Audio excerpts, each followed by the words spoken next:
갈라디아서 4장 12절에서부터 20절 말씀을 가지고 너희도 나와 같이 되기를 구하노라 라는 제목으로 말씀의 은혜를 나누려고 합니다.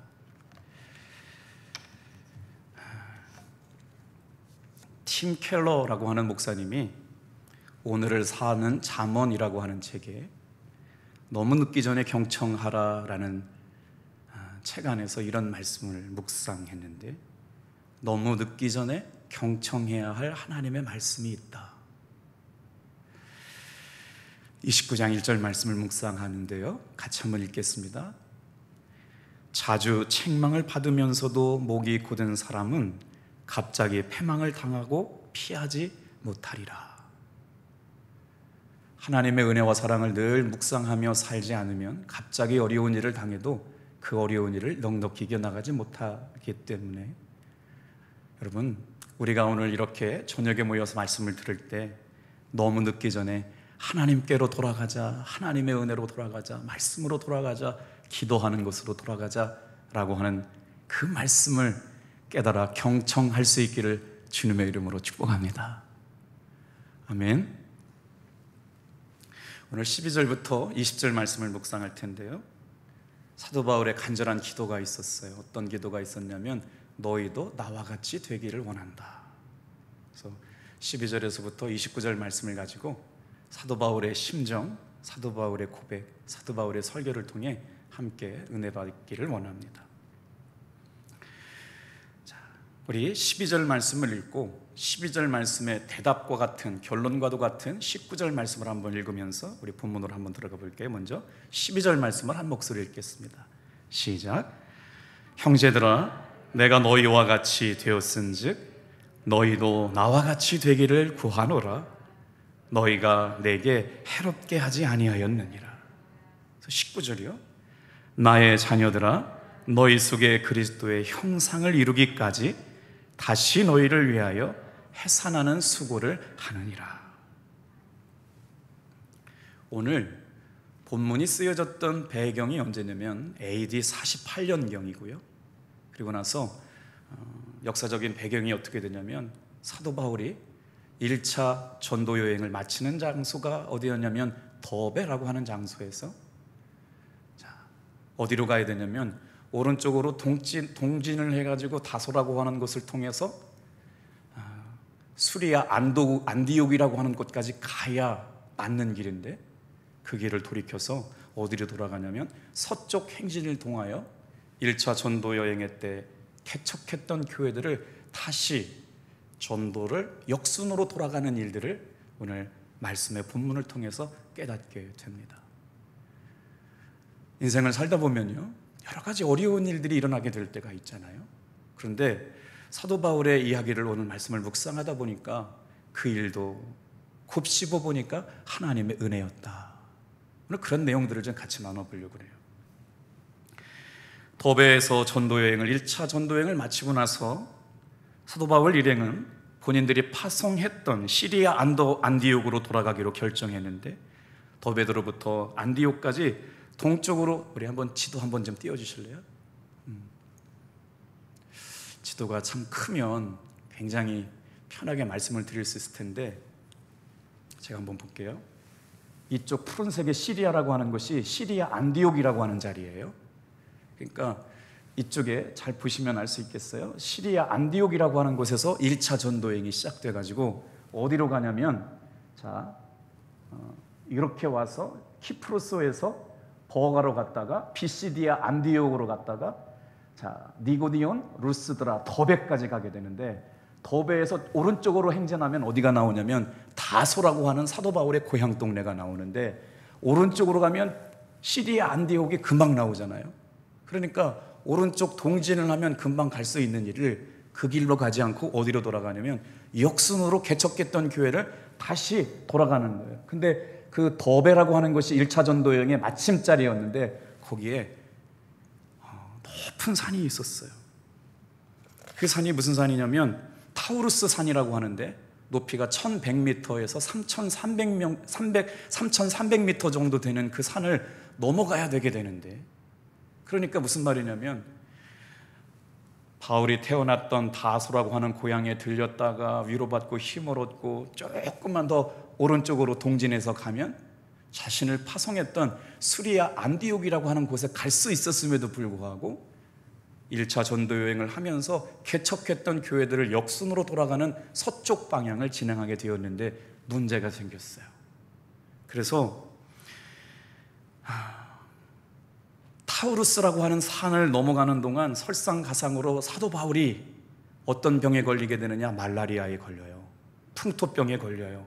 그래서 합병증으로 아주 심한 간질과 심한 두통에 사로잡히게 되는데, 선교사님들이 복음을 전하면서 말라리아에 감염이 되고 육신적으로 연약함을 당하고 가족들이 막 죽게 되고 그러잖아요. 그것도 다 하나님이 하시는 일들이더라고요. 그래서 오로지 하나님이 하시는 일에만 순종하고 따라가게 되는데, 오늘 이 말씀이 이해가 돼야 우리 본문이 풀리는데, 자, 12절 말씀을 볼게요. 사도 바울이 지금 그렇게 하다가 육체의 연약함을 다 가지고 어디로 가게 되느냐, 한번 지도를 다시 보여주세요. 자, 이 육체의 연약함 때문에 갈라디아, 북갈라디아, 남갈라디아가 있잖아요. 그래서 이 육체의 연약함 때문에 어디 가서 복음을 전하게 되냐면 바로 갈라디아라고 하는 곳에 가서 복음을 전하게 되는 일이 있어서 이 사람들이 예수를 믿음으로 말미암아 놀라운 복음의 은혜를 깨달았는데, 이게 문제가 돼요. 어느 순간 이제 사장에 오게 되니까 유대 기독교로부터 흘러들어왔던, 예루살렘으로부터 왔던 유대 기독교에 속한 지도자들이 거짓 교훈을 가리키면서 갈라디아 교회를 혼란스럽게 만들었어요. 그래서 오늘 그 내용은 그 혼란스러운 과정 가운데 있는 갈라디아 교회 성들에게 다시 한번 복음으로 재무장시키는 내용들이 나오는데, 오늘 자 12절 말씀, 형제들아 내가 너희와 같이 되었은즉 너희도 나와 같이 되기를 구하노라. 너희가 내게 해롭게 하지 아니하였다. 여기서 사도 바울이 나와 같이 되기를 원한다라고 하는 본문의 의미는 뭐냐면, 사도 바울이 원래 유대교 사람이었잖아요.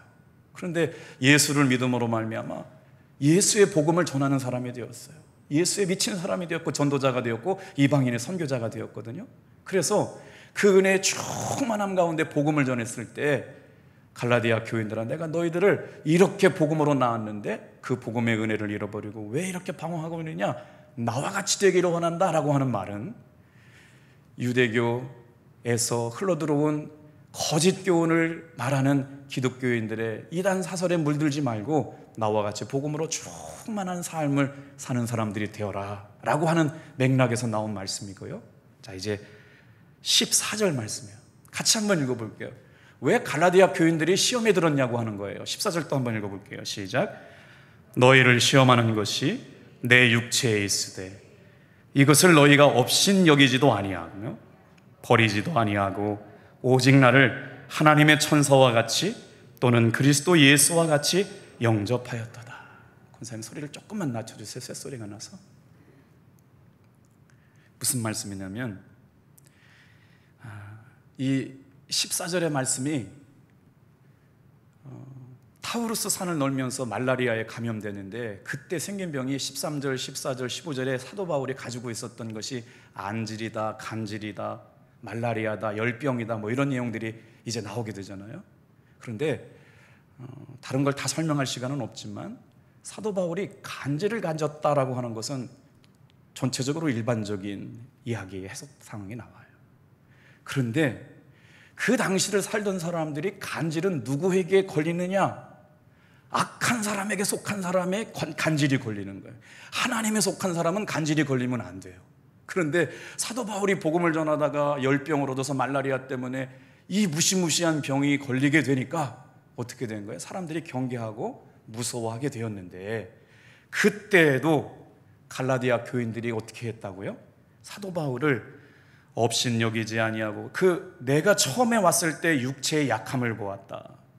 그러니 사도 바울이 갈라디아에 가서 복음을 전할 때 이런 어려움이 있었어요. 간질은 악한 영에 속한 사람들에게나 걸리는 병인데 사도 바울이 말씀을 전하다가 저렇게 어려움을 당하니까 아주 위험당할 수밖에 없고 무시당할 수밖에 없고 어떻게 했냐면 침을 뱉는다고 그랬다고요. 자기들과 상관없는 일이라고 침을 뱉고 모욕을 주고 했어야 당연한 일인데 그렇게 대하지 아니하고 어떻게 됐냐면 어떻게 되었는데요?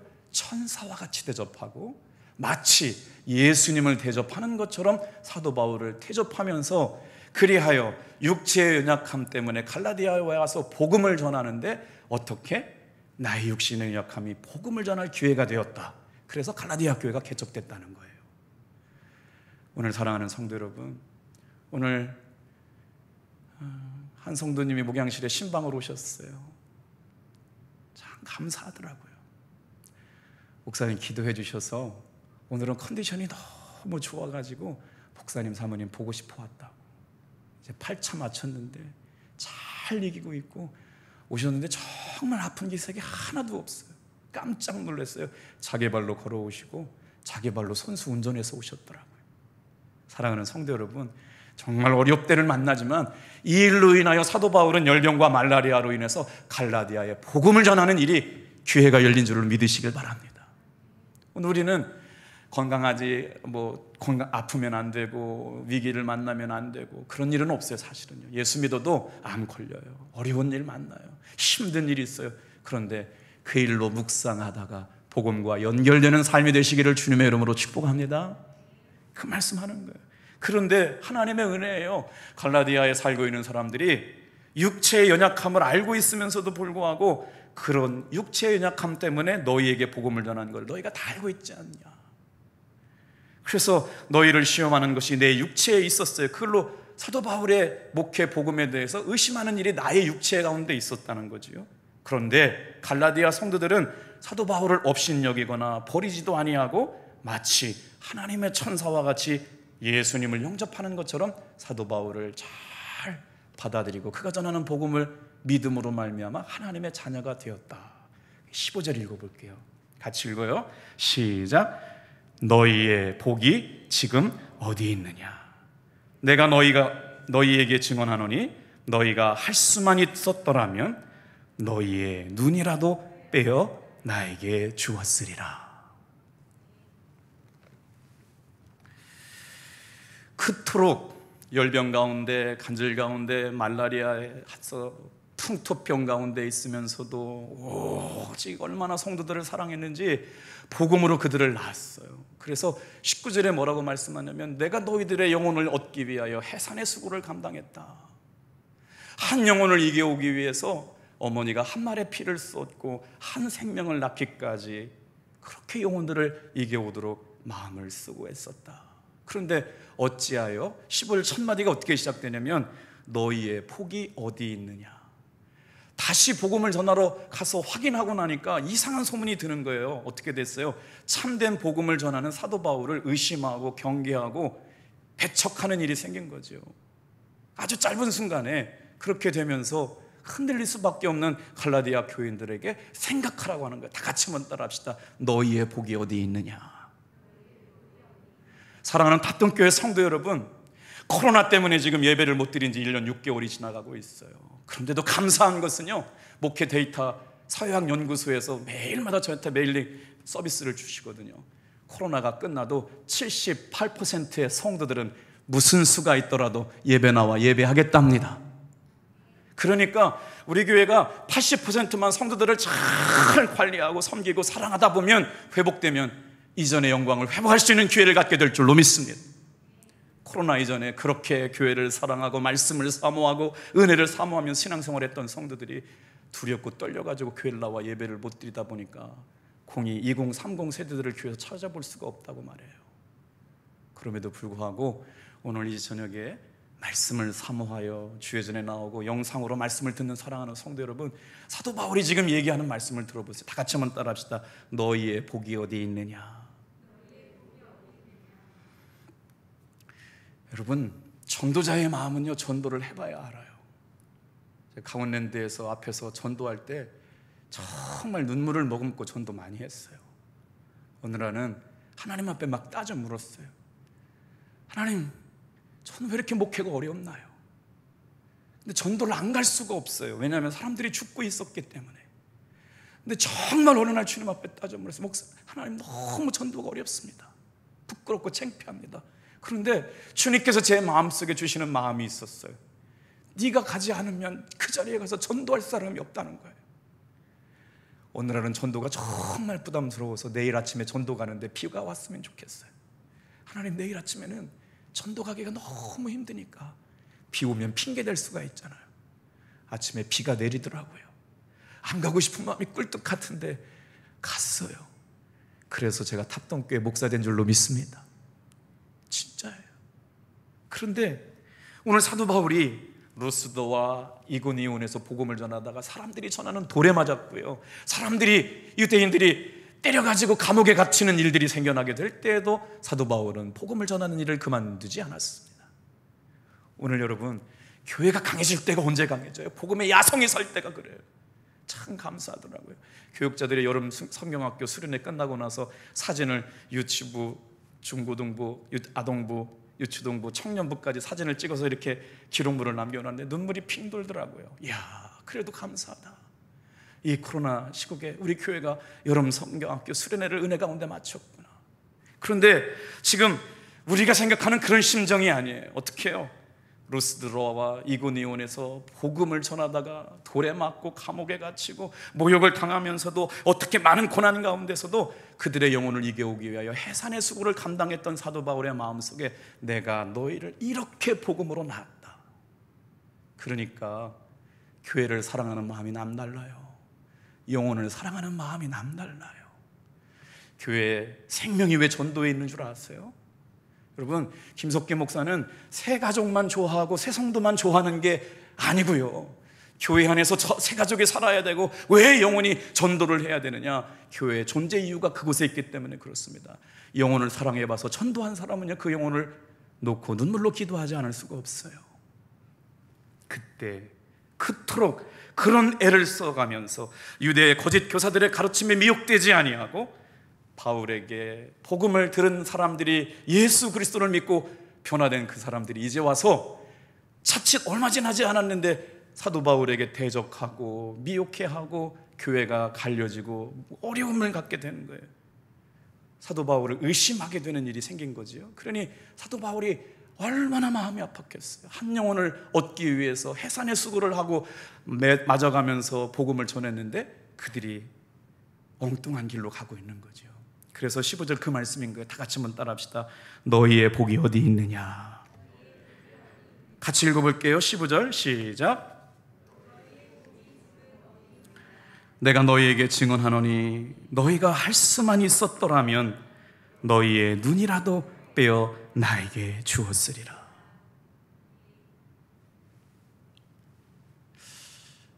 여러분, 이 말씀 이해됐어요? 감사했어요. 뭐가 감사했냐면요, 우리 교회 성도님들이 정말 사랑이 참 많다. 부족한 종을 위해서 얼마나 사랑하시는지. 코로나 접종을 지난주 월요일 날 맞았거든요. 장문의 편지가 왔어요. 목사님, 우리 속회에서 목사님 가정을 위해서 코로나 접종을 위해 기도하고 있습니다. 뭉클했어요. 나만 성도들 사랑하는 줄 알았는데 성도들이 나를 이렇게 사랑하다니. 휴가 간다고 그러니까 이쪽 저쪽에서 얼마나 마음을 표해 주시는지. 오늘 어떤 분이 소라도 갖다 주시고 옥수수도 보내주시고 한 주간 동안 성도들이 그냥 이렇게 저렇게 사랑해 주시는 그 사랑의 감동이 얼마나 많은지. 그런데 목사님 가정을 위해서 코로나 접종하는 거, 휴가를 가시는 걸 위해 기도하겠습니다. 그런데 눈물이 핑 돌아요. 제가 여러분을 사랑한 것보다 여러분이 저를 사랑하신 것이 너무 크게 느껴졌기 때문에. 그런데 오늘 이 말씀을 좀 잘 읽어보세요.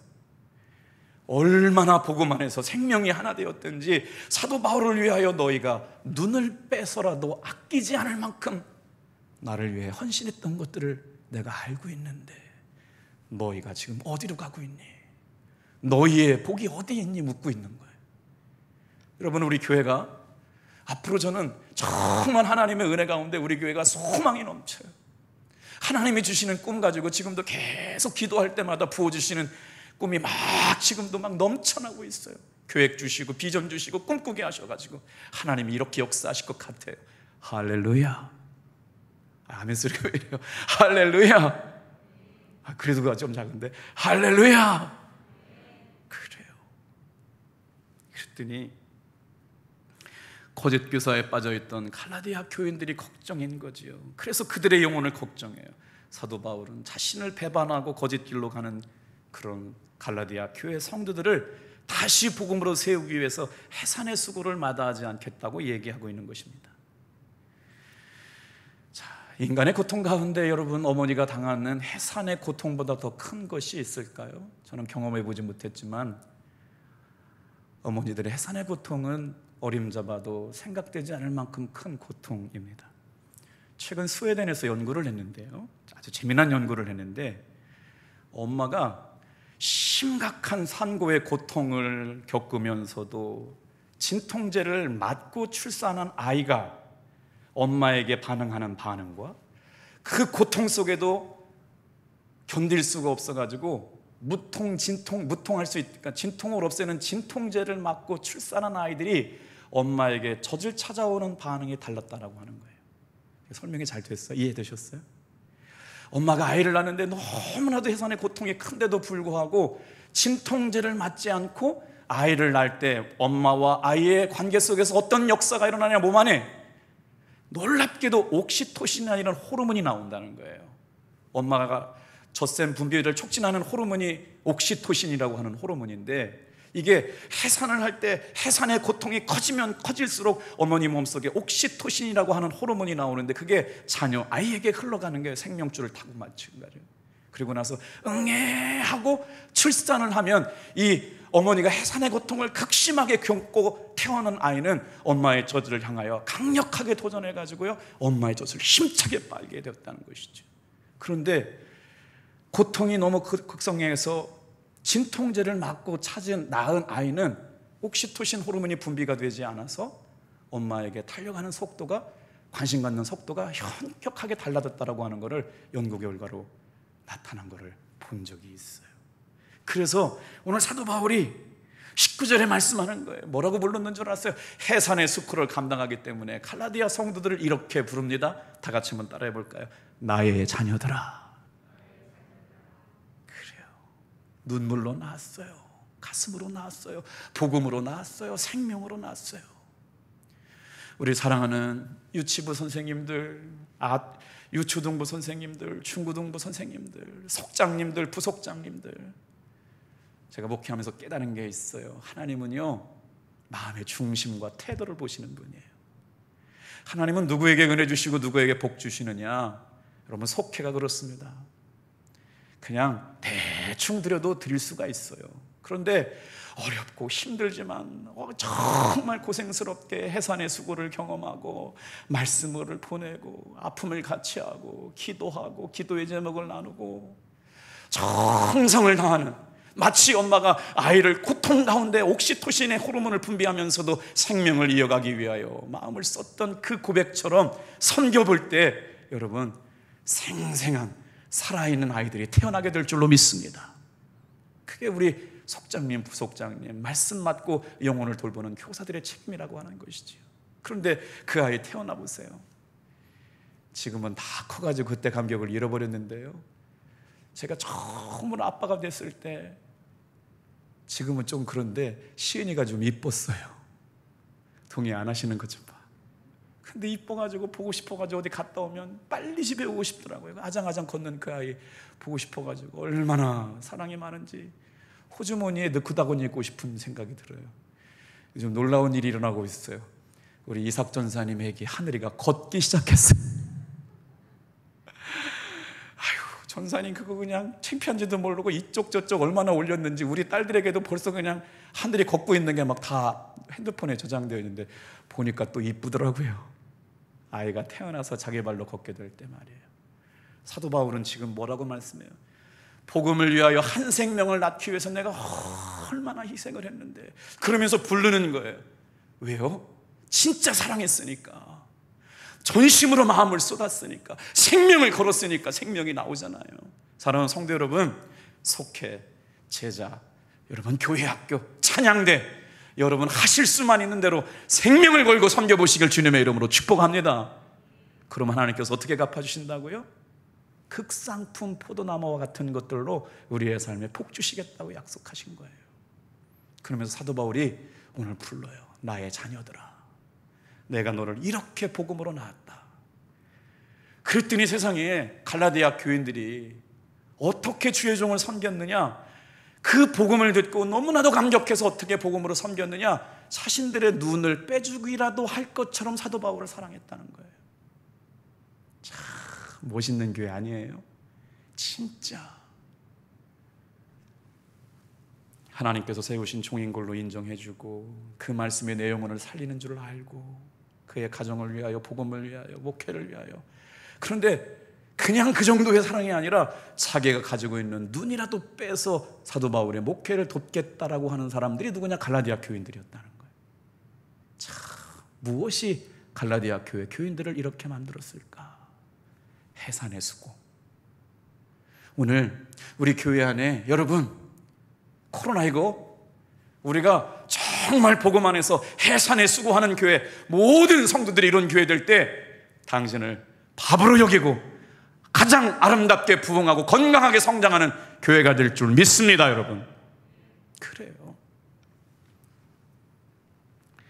나의 자녀들이라 부르고 극한 고난을 통과하면서 영적으로 나왔던 사도 바울은 복음에서 떠난 갈라디아 교인들을 다시 복음으로 돌아오게 하기 위해서 해산의 수고를 감당할 수 있다고 자신의 믿음의 고백을 고백하고 있는 본문이 오늘 말씀이에요.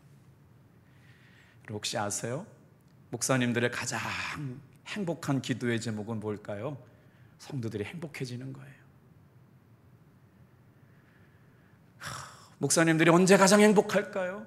행복한 성도, 신앙생활 행복하게 하는 성도 만날 때 가장 행복함을 느끼죠. 어떻게 하든지 성도들을 사랑하고 섬기기 위해서 자신이 가지고 있는 탤런트를 다 정성을 다해서 섬겨요. 오늘 우리 하나님께서 핏값을 주고 세우신 답동교회가 정말 예수님의 사랑 안에서 사도 바울이 갈라디아 교인을 사랑했던 것처럼 여러분, 사랑 안에서 오직 복음이 흥왕되는 역사를, 해산의 수고를 낳는 그런 교회를 갈망하며 꿈꾸는 귀한 종들 되기를 축복합니다. 그래서 사랑을 주는 목회는 행복해요. 사람을 건강하게 만들어요. 그리고 복되게 만들어요. 말씀을 준비하다가 교회 생각이 났어요. 저는 참 우리 교회가 행복했거든요. 우건감리교회라고 하는 교회를 다녔는데 쟤랑 같이 중등부, 고등부를 신앙생활했던 친구 중에 아주 기억나는 친구가 있어요. 임승필, 지금은 장로님이 되셨는데 2년 전에 군대를 가면서 경기은행에 다녔어요. 강경상고를 나와가지고. 죄송해요. 그때는 공부를 잘하는 아이들은 논산대공고등학교를 갔고 공부를 조금 70점, 80점 맞는 애들은 강경상고를 갔는데, 강경상고를 갔는데 인생이 역전된 거예요. 거기서 반장을 하고 리더가 돼서 경기은행에 들어갔는데 정말 똑같이 신앙생활 30년 같이 중고등부 하던 아들 중에 그 애가 그렇게 은혜를 많이 받더라고요. 놀라운 은혜가 임했어요. 경기은행에 다니면서 하나님께서 자신의 삶을 축복해 주실 걸 믿고 2, 3년 동안 군대 가기 전에 번 돈을 다 팔아가지고 뭘 그러냐, 그 아주 우리 교회 시골교회거든요. 한 130명, 120명 모이는 그 교회 그랜드 피아노를 사놓고 군대를 갔어요. 그때 당시 사람들이 으이구, 저 미련한 놈 저거 지 앞가름 생각도 못하고 뭐 교회 시골교회에다가 그 조그만 동네 교회가 70평밖에 안 되는데 그랜드 피아노를 사놓고 가니까 주변 사람들이 다 그러셨어요. 그런데 여러분, 믿음은 사모함을 통해서 역사하더라고요.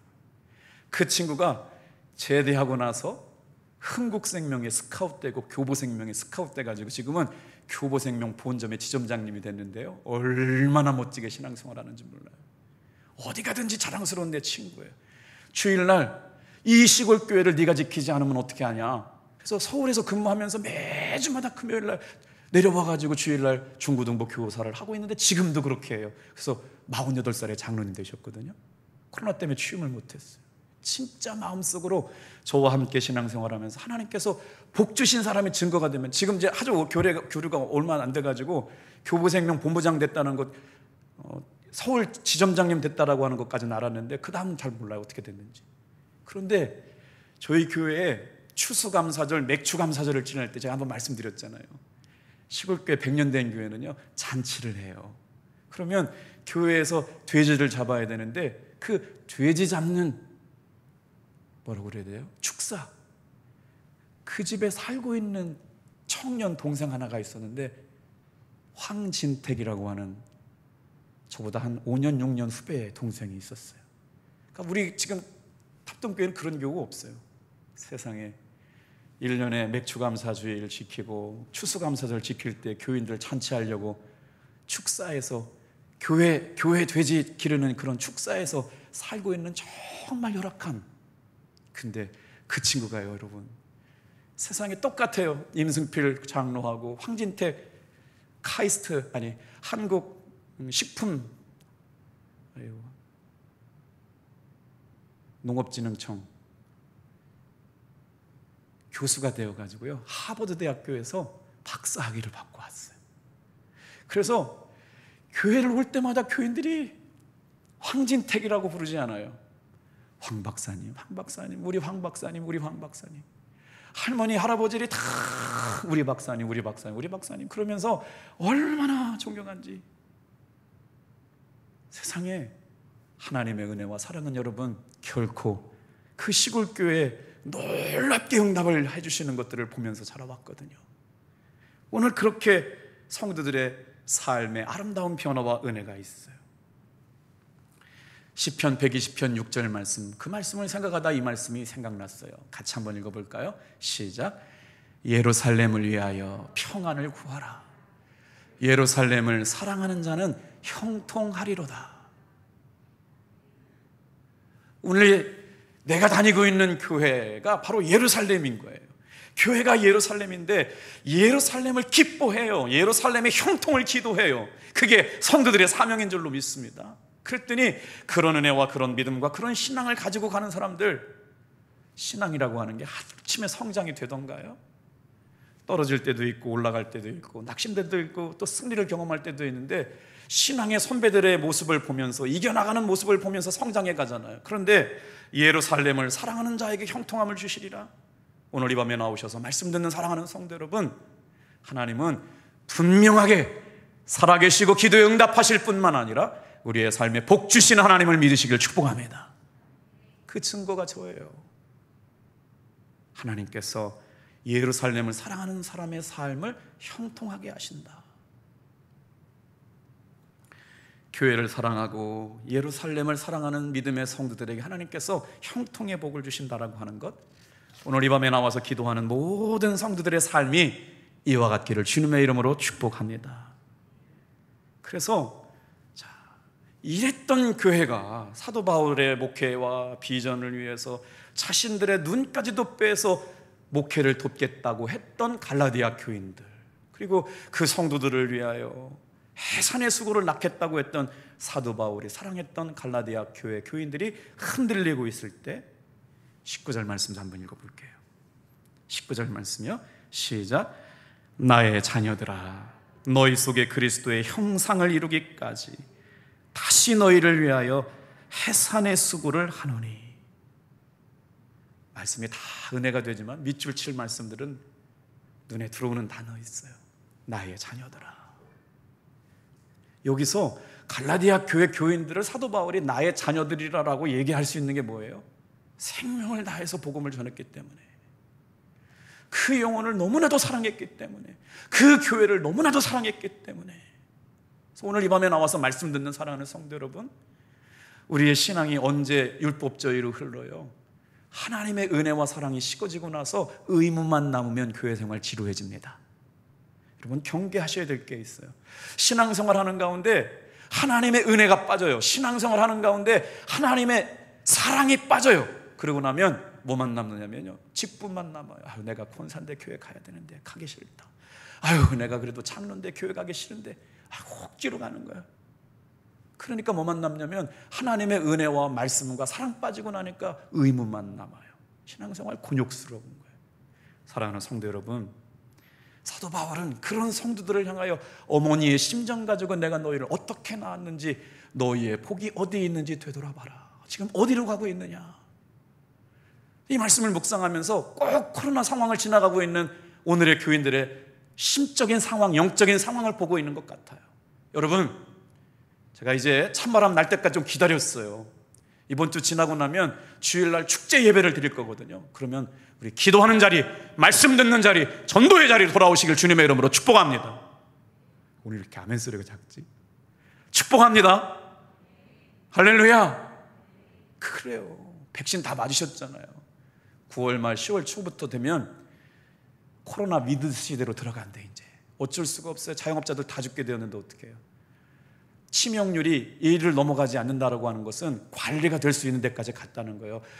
백신 접종을 70% 하면 바이러스 감기처럼 통제 가능한 건데 그게 언제 오냐면 9월 말에서 10월 초 되면 새로운 방역 체계를 만들어 가겠다는 거잖아요.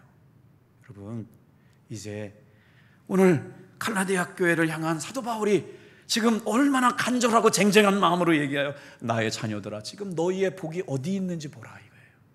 엉뚱한 데로 가고 있다는 거예요. 너희들이 나의 목회와 나의 비전과 나의 사랑을 위해서 눈까지도 빼어주려고 마음먹었던 그때를 기억해라. 너희 복이 어디 있냐고 말씀하고 있는 거예요. 사랑하는 탑동교회 성도 여러분, 지난날 우리에게 은혜 베풀어 주셨던 하나님의 은혜가 어디 있는지 되돌아보기를 주님의 이름으로 축복합니다. 오늘 제 방에 신방 오신 장로님이 그러시더라고요. 목사님, 그냥 제가요 이런 은혜가 있었어요. 무슨 은혜예요? 믿음은 단순하나 결코 실망하지 않게 하리라. 크게 얘기해 주세요. 믿음은 단순하다. 조금만 크게. 안 들려요. 주님의 음성을 들었대요. 그래서 기도하는 가운데 그 마음이 얼마나 뜨겁든지.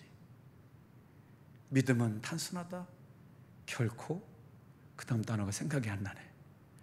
김성배 장로님한테 물어서 전화해 보세요. 그때 고영강 사모가 그랬대. 서울에 올라와가지고 고향으로 내려가야 되나 말아야 되나. 그때 성령님께서 한 말씀 주셨대.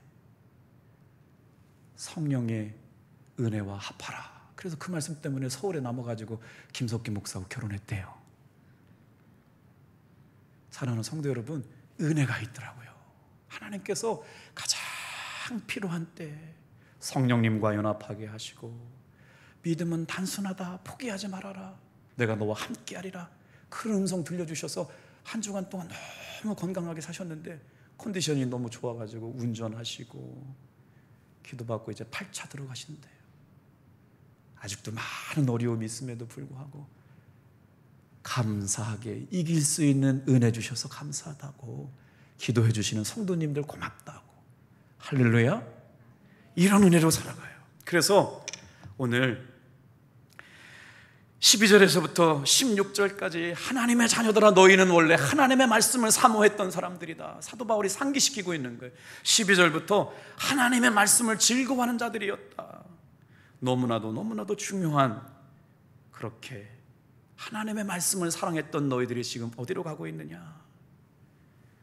오늘 하나님의 은혜 잃어버리고 기쁨 잃어버리고 사랑 잃어버리고 어디로 가고 있는지 모르는 현대교회 성도들을 향하여 너희의 복이 어디 있느냐. 그 모든 것들 가운데 우리는 하나님의 은혜로 충만한 믿음의 고백을 가지고 사는 여러분 되기를 주님의 이름으로 축복합니다. 기도하겠습니다.